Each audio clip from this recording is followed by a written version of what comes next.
Might as well call me the Wizard of Warzone, because in 2021 I started predicting the future of Warzone, and I've been right every time. Remember when people playing Warzone on console could not change their field of view or FOV? Since the first day Warzone launched, console players suffered at the hands of PC players, because consoles were stuck at a field of view of 80, while PC players could increase their FOV to 120, which meant that PC players could see about 50% more of the world around them without having to turn their head in the game. Quite frankly, it was blatantly unfair for console players. In November 2021, I predicted that Warzone Pacific would not have an FOV slider for consoles.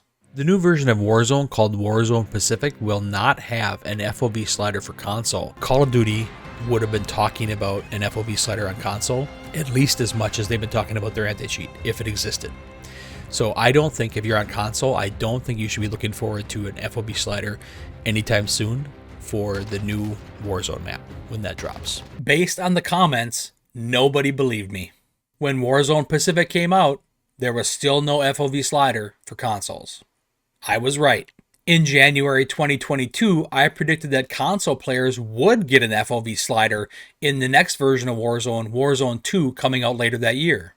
The current version of Warzone will never have an FOV slider for consoles, but the next version will. Console players deserved to have an FOV slider just like PC players had, but once again, nobody seemed to believe me. Then, in November 2022, I predicted that casual players would win the skill gap battle in Warzone. I have been saying for years that the majority of players, the around 1 KD and under players, are literally the lifeblood of Call of Duty. I have tried again and again to explain this to the Sweatlords, but unless you have over a 2 KD and 100,000 subscribers on YouTube, these guys won't even give you the time of day. Well, my dude Tony, the genius creator of TrueGameData.com and the smartest guy in the Call of Duty community, used Twitter to explain why. 1, the casual peasants have won the war against the Sweatlords, and 2, the streaming, competing, and content creating Sweatlords are completely wrong about the skill gap in Call of Duty. I have always understood that the largest segment of the Call of Duty player base are casual players who just want to have fun in the game, not hardcore players who take the game far more seriously.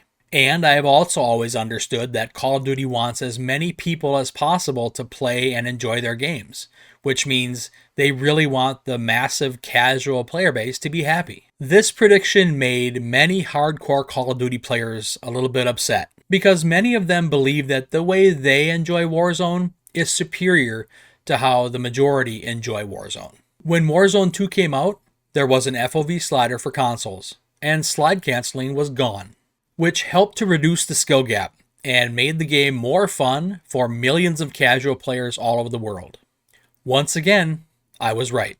In September 2023, when I played Warzone with Lucky Chamu, I said I wanted Warzone 3 to be more balanced between what players at the very high end of the skill bracket want and what everybody else wants. And Lucky agreed with me. Are you excited for the new COD?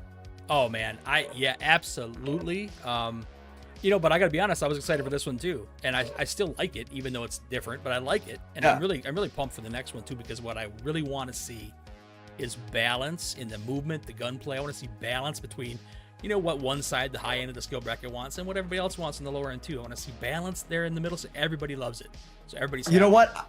I agree with that, because I think I actually talked about this a couple months ago. I said I think Warzone 1 was like heavy on the sweaty side, and then this game's heavy on the casual side. Yep. But I think in the new COD, we're finally going to see a balance. Because yes, so. you're going to have slide canceling, but I don't think it's going to be an overexhausted mechanic. But then you're also going to have the option. So it should be good. It should be good.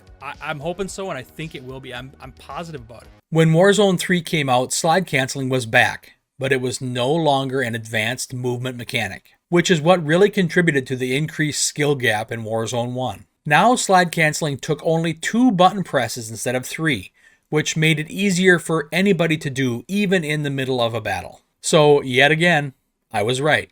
So what will the Wizard of Warzone predict next?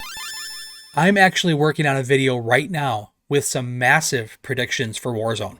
So make sure you subscribe and turn on notifications so you don't miss when I publish it. Because by now you should know that whatever I predict is going to be highly controversial and probably right.